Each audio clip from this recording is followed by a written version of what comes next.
Welcome to a brand new episode of The Psycho Show. I am your host, Psycho J. And yes, we're no longer on the 10 Count podcast. Now we're going to be exclusively on the Government Cheese Party feed right here, right now.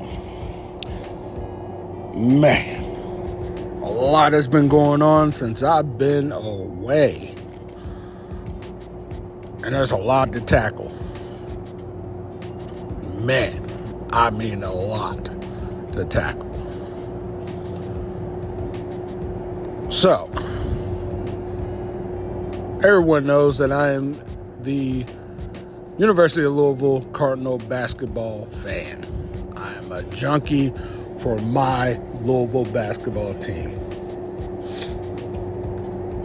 It was hard to see Kenny Payne get fired, but it had to be done.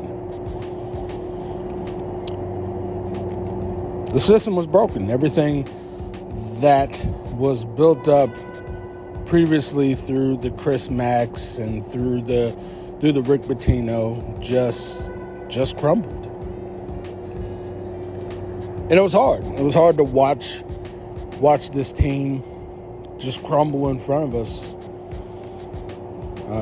Only winning 4 games last year and winning 7, 8 wins now. It was tough. It was tough to watch. But Louisville rebounded and got Pat Kelsey from College of Charleston.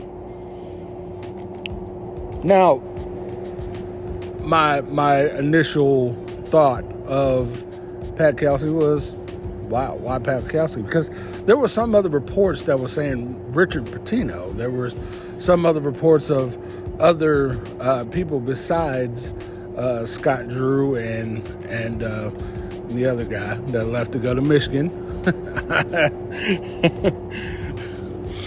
But I kind of scratched my head. I looked at Richard Pitino's winning percentage, a little bit above 500, which is good. I mean, it's not great. The stint at Minnesota kind of hurt it a little bit. But I think he did a fairly good job at New Mexico. Took him to the tournament and they didn't go far, but I deemed it as a little bit successful. I was okay with that. But the initial reports were coming out that Pat Kelsey. They were looking at Pat Kelsey as being the number 1 candidate. And my initial thought, I'm not going to lie, was, well, who the hell is that guy? So I looked him up and did my due diligence of research. He won everywhere he's been. Under the Skip Prosser, I love Skip because when he was at Wake Forest, I thought he did a tremendous job at Wake Forest. My condolences to the Skip Prosser family. I know his passing was a bit of a shock for everyone, but I kept digging even more, and the Jeff Teagues and the Chris Pauls of the world, and I was just like, okay, I'm starting to see good traits, good attributes, good things that possibly I can get behind. I liked his .630 winning percentage. It was a way better. The winning percentage was a little bit higher than Richard. And then I started to started coming around. And I really started to like the candidate even more. Now I know everyone in Louisville probably was just like, who the hell is Pat Kelsey? And rightfully so. But the thing that I liked was that Yes, there was a lot of big swings and misses. But the one thing that I liked the most was he brought the energy in the press conference. He brought a sense of urgency, and a lot of it was goodwill, something that Kenny Payne, again, was not doing at all. It was funny, just trying to GPS and trying to figure out where he's at. He was never to be found. He was never to be out in those coaching things. And a lot of those reports came out.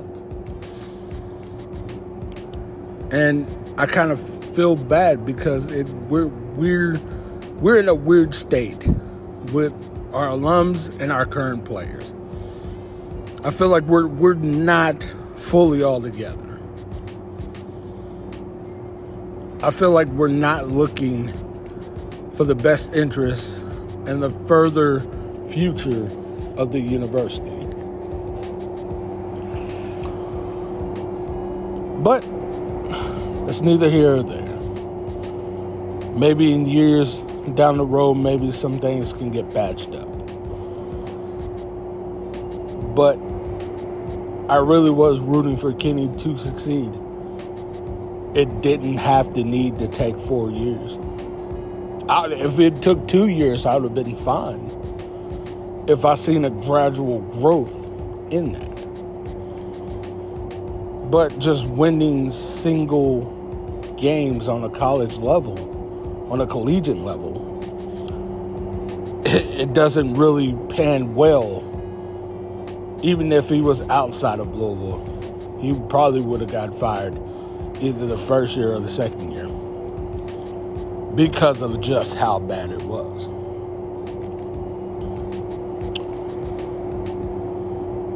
Like I said, and I'm going to continue to say, I completely love Kenny Payne, and I hope nothing but the best moving forward. But when you look at the whole thing of how Kenny Payne approached certain things, it wasn't good. It wasn't great. It wasn't a great feeling and a great fit if you didn't know what the university was all about. And look, man, I have nothing but respect for the university moving forward. But here's the thing. I wouldn't spend $3 million for a coach that didn't have any type of coaching experience whatsoever. That's just me. Maybe $1 million, maybe $2 million. Let's see how you pan out moving forward.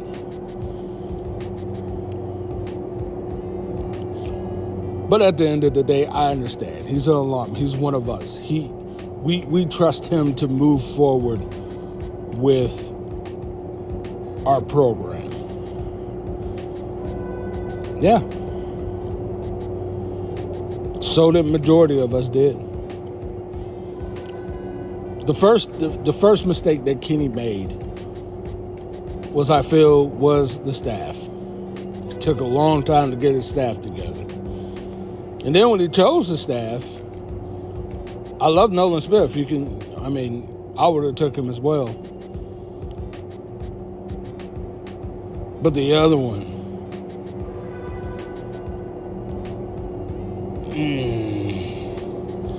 I wouldn't. I wouldn't at all. And the reason why I wouldn't is Danny Manning. He is I don't know if he's a talented or if he is talented. He's one of the top 50 greatest players of all time in college basketball history. But he hasn't done much winning as a coach. And that's the tough thing that's going to be. That was one of the things that I didn't feel he had a good sense of the college level basketball as a coach. Hell of a great player, but as a coach, you could tell that it kind of passed him by. And I feel like that wasn't a great hire. Like with Juwan Howard and his coaching staff when he was at Michigan, there was one coach that I personally liked even at his time at St. Joseph.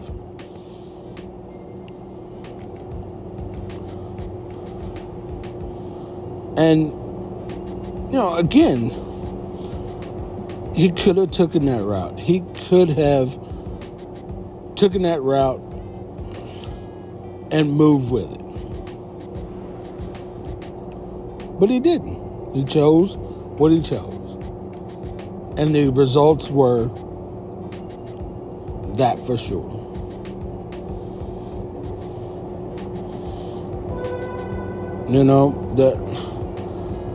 There's a lot of things that he could have done that personally for me, I'm blanking on his name.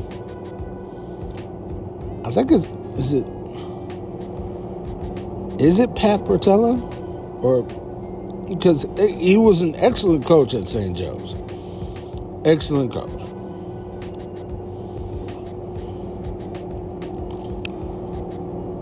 And honestly, I kind of feel bad for Juwan Howard too, because I don't think that Juwan Howard deserved to get fired. Yeah, they had a bad season this year, but also too, he was also not there. He was dealing with heart issues.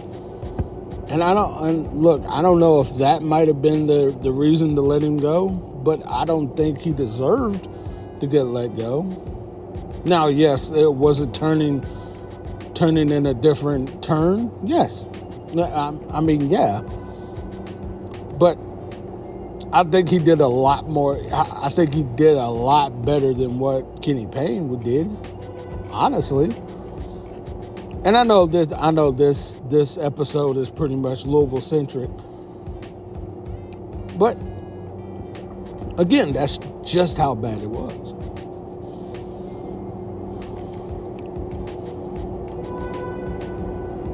For anybody that's turning on and listening to my voice, I am Psycho J. This is the Psycho J, or the Psycho Show, but however way you want to put it. I give my opinions. I give my takes. Sometimes I might be talking about my team, and sometimes I might be talking about a completely different other thing. You'll never know. But that's the great part of being part of the Psycho Show.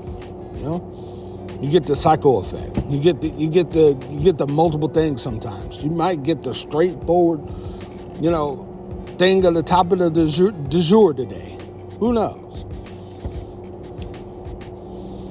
I'm gonna try to keep my word and do this show every day. I'm gonna try. I am a hard-working man at times. Sometimes I'm a little bit busy.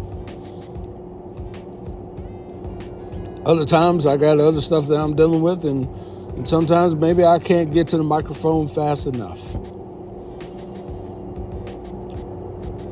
But on this first episode on the Government Cheese Party feed, I just would like to say welcome to the Psycho Show.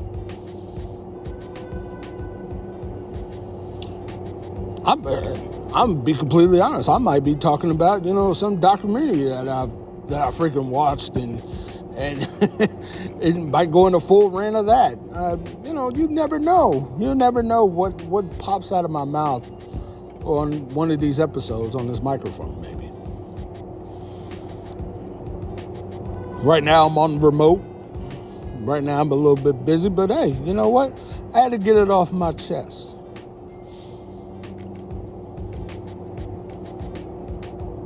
I got to get it completely off my chest because, man, it's been burning me for a while, and I kind of felt bad not doing a psycho show.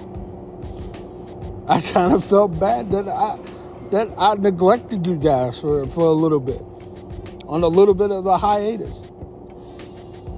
But I was like, I need to recharge. I need to revamp me. Because I've been battling with a lot of mental stuff myself. You know, a lot of times there's a lot on my plate. And sometimes I don't never get a chance to voice my opinions.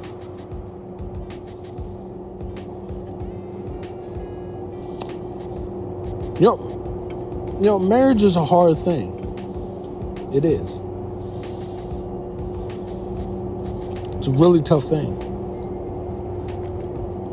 It's a full-time job. For men, it is a full-time job. It's 2 full-time jobs. Because you always have to keep your wife happy. And you got to deal with your kids. Sometimes you have to have a little screw loose in order to make it successful. My past hasn't been the most easiest, nor has it been the most faithful. My life before getting married has been on the rocks. It's been a little shaky.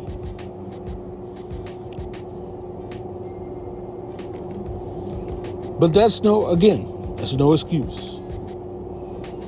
There's no excuse for any of it.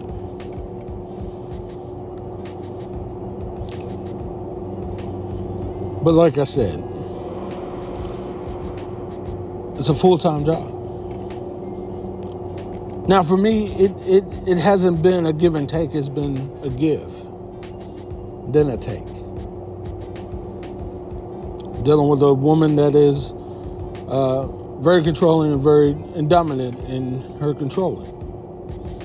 And it's a tough place to be. When it's always the self-centered, very controlling, very, very dominant controlling person. It's a tough position for a man that isn't that type of way.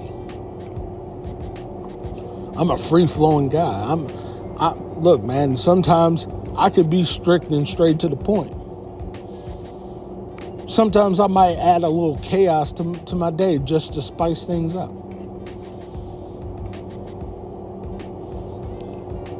But I don't speak. I don't talk much. You know, the great thing of doing a podcast and opening up a little bit more and getting a clear sight of me is for me to flip this mic on and turn it on and start going.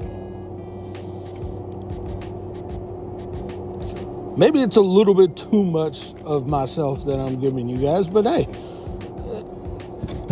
this is what I do. This is who I am. If you don't like it, go to Joe Rogan. You know, go to anybody else. But like I said, I've been battling some mental issues, and some things have really, really ramped up in my mind. I had to take a couple of a day just to lay down and relax, take it easy, do some things, you know, do some relaxation. My mind's a little bit fresh, but it needs a little bit more of a day. But I'm battling through it. I'm giving myself opportunities, chances to enlighten myself, to pat myself on the back, to encourage myself more and more. And sometimes it works and sometimes it doesn't.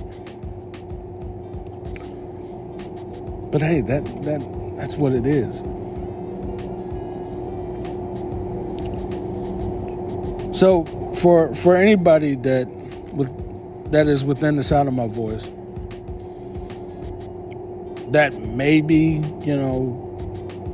you have the same situation as I am, or if your situation is a little bit worse than mine, just know everything is all right. Continue to talk to yourself. Find a quiet spot, close your eyes, and take a minute just to reflect. Think. Conversate. Figure things out. I always find a corner and find like in a Rubik's Cube in my mind, just to kind of just let it go. Just relax. Take some deep breaths. And get your mind centered back to where it needs to be. Sometimes it might take a little time. Yeah, look, mine's been going on for a week and a half.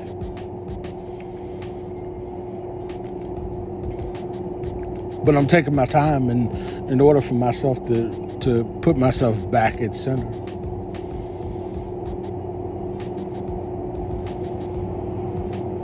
There's a lot on my shoulders every single day that I have to do, and that's just a duty within men. That's our duty. That's our job, to put things on our backs, even if we didn't want them or not, even if we're tired or not. We still got to do it. Look, man, I don't mean to go into a full-blown rant. I'm supposed to be sitting there talking about sports, but, like I said, I flip on this mic and I just go. And normal times, I'm not the one that's very talkative. But like I said, there's been a lot on my mind that I had to let out.